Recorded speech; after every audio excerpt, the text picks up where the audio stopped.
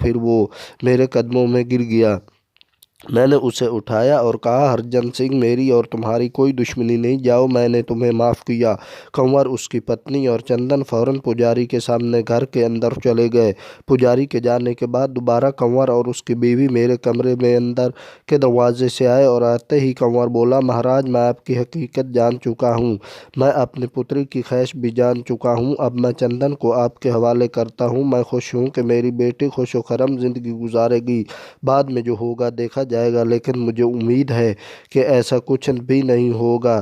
آپ خاموشی سے اپنے دل کی بات مانیں، اب ہم چلتے ہیں۔ پھر دونوں میاں بیوی نے جھک کر میرے قدم کو ہاتھ لگایا اور کمرے سے نکل گئے۔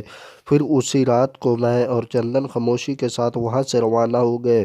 اگرچہ میرا ضمیر مجھے جھنجھوڑ رہا تھا کہ بہت برا ہوا، میں نے اپنے محسنوں کے جذبات کو ٹھیس پہنچائی، مگر میں کیا کرتا؟ چندن مسلمان ہو چکی تھی اور اس کا مسلمان نام چاندنی رکھا تھا۔ اب اس کے لیے مسلمان ہو کر وہاں رہنا ممکن نہیں تھا۔